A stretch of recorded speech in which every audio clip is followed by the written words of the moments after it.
So hello and welcome everybody. स्वागत है आपका हमारे चैनल में। आज हमारे साथ हैं अक्षय सर, जिन्होंने एसएससी, एमटीएस, सीएचएसएल और सीजीएल में सक्सेसफुली क्वालिफाई किया है। ओके, अभी जो है वो सर जो है वो करेंटली एसएससी सीएचएसएल के बेसिस पे जो है वो रांची में जॉब कर रहे हैं। सर प्लीज़ अपना एक स्मॉल इंट्रोडक्शन हमारे व्यूअर्स को दे दें। मेरा नाम अक्षय कुमार है। क्योंकि ये वीडियो सीएचएसएल के रिगार्डिंग है तो मैं अपना इंट्रोडक्शन सिर्फ सीएचएसएल का देता हूँ। मैंने एसएससी सीएचएसएल 2017 क्वालिफाई किया विद ऑल इंडिया रैंक 470। मुझे ministry of communications department of post allot हुआ। मुझे रांची मेरे होम टाउन में डिपार्टमेंट ऑफ पोस्ट मिला। करंटली मैं अभी यहीं पे वर्किंग हूँ और मेरा एसएससी सीजीएल 2018 का ज्वाइनिंग अभी बाकी है। ओके, तो सर का आपने स्मॉल इंट्रोडक्शन देख लिया। अब जो है वो सर मैं आपसे रिक्वेस्ट करूंगा कि टीयर 1 होने वाली है और टीयर 2। ओके, तो टीयर 1 और 2 तो सबसे पहले जो है वो बात करते हैं टीयर 1 की। तो अभी कुछ दिन बाकी हैं, तो कुछ गोल्डन टिप्स जाकि जो कि आने वाले आप स्टूडेंट्स को देना चाहें जो कि बहुत ही इफेक्टिव हो लास्ट 15 डेज में, तो प्लीज़ हमारे कैंडिडेट्स को जो है वो आप टिप्स दे दें। देखिए, ये बहुत क्रूशियल टाइम है। मैं भी जब प्रिपरेशन करता था तो मैं YouTube पे हमेशा देखता था कि लास्ट 15 डेज स्ट्रेटेजी, और अभी भी लोग खोजते ही होंगे last 15 days strategy for SSC CHSL 2020 या 21 जो भी अभी चल रहा है। तो हाँ, ये 15 डेज बहुत ज्यादा आपके क्रूशियल होते हैं। ठीक है, अभी तक आपने जो पढ़ा है, जैसे पढ़ा है, किसी ने 6 महीने तैयारी की है, कोई 6 साल से तैयारी कर रहा है, लेकिन ये 15 डेज बहुत ज्यादा क्रूशियल हो जाते हैं। तो इस 15 डेज में क्या करना है? पहला चीज जो याद रखना है कि कुछ नया मत पढ़िए। जो आपने पढ़ रखा है उसी को रिवाइज कीजिए, रिवीजन कीजिए। जीके पे खासकर ध्यान दीजिए, क्योंकि वो ऐसा चीज है जो आप भूलते हैं। आपने 1 महीने पहले पढ़ा है, अब अगर अभी आप रिवाइज नहीं करोगे तो आप उसको एग्जाम में चांसेस है कि आप उसको गलत मार्क करके आ जाओगे। और एक क्वेश्चन का गलत होना मतलब कि 2.5 मार्क्स, 2 मार्क्स जो आपके सही हो सकते थे और आधा मार्क्स जो आपके कट गए। तो इसी कारण revision is the key point. तो अभी आपको जो भी करो आप रिवाइज जरूर बहुत अच्छे से करो। कोई भी सेक्शन हो, मैथ्स का हो गया तो मैथ्स में आप फॉर्मूलाज देखो, और भी जो आप इंपॉर्टेंट क्वेश्चंस को आप मार्क किए हो या कहीं लिख के रखे हो तो उसको भी करो। नेक्स्ट आते हैं इंग्लिश पे। इंग्लिश का भी सेम ही है। इंग्लिश में आप वो कैब रूल्स ये सब थोड़ा थोड़ा देखो।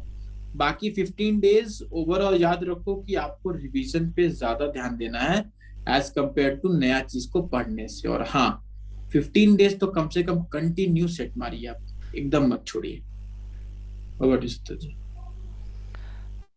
ओके सर, तो इसके रिगार्डिंग आपने बता दिया कि टीयर 1 में क्या करना है, और थोड़ा सा जो है वो ओवरव्यू में आपसे लेना चाहूँगा कि टीयर 1 के बाद जो है वो टीयर 2 के लिए जो है स्टूडेंट्स कैसे प्रिपेयर करेंगे, क्योंकि कुछ दिन बाद जो है वो 15 दिन बाद एग्जामिनेशंस खत्म हो जाएंगे।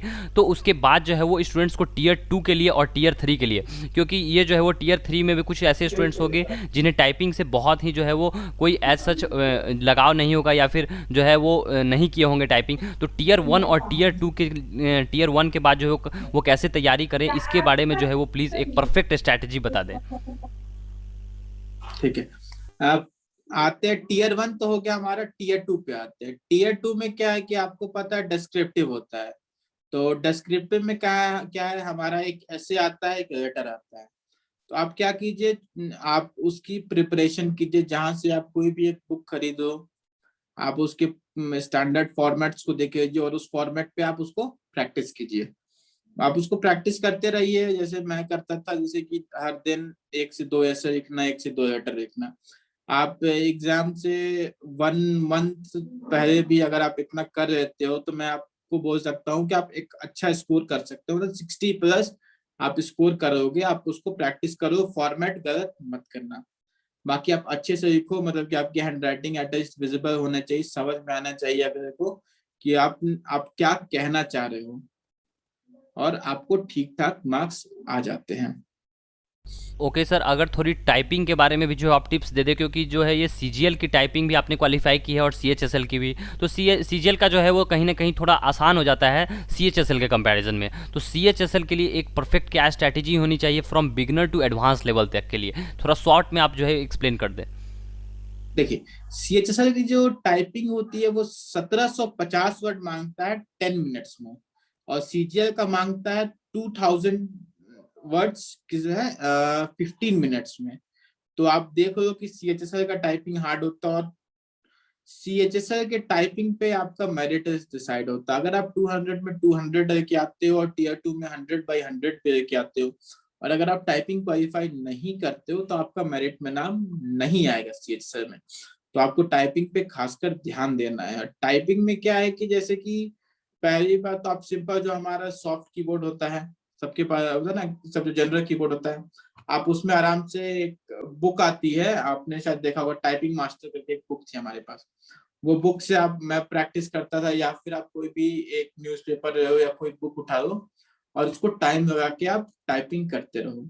या फिर आप किसी क्या होता है ना कि बहुत सारे लोग जैसे कि दिल्ली, पटना, ये सब जगह रहते हैं, वो कोचिंग इंस्टीट्यूट पे ज्वाइन कर सकते हैं। तो हाँ, मतलब आप जो भी करो 1 आवर के आसपास, अगर आपको लगता है कि हाँ मेरा मार्क्स अच्छे हैं, तो आप टीयर 1 या टीयर 2 के बाद आप लग जाओ। 3-4 महीने का टाइम लगता है, आपकी टाइपिंग बहुत अच्छी हो जानी है। Okay sir, thank you for this information. आपने बहुत इंपॉर्टेंट जानकारी दी। आई होप कि इससे जो है वो स्टूडेंट्स को बेनिफिट मिलेगी। और अगर फिर भी अगर आपकी कोई भी डाउट आती है तो आप जो है वो कमेंट बॉक्स में कमेंट करें, सर से जो है वो कॉन्टैक्ट करके मैं आपके जो है वो कमेंट होगी उसके जो है डाउट का जो है वो जवाब देने की हर संभव प्रयास करूँगा। Okay, so thanks for watching the video and have a good day.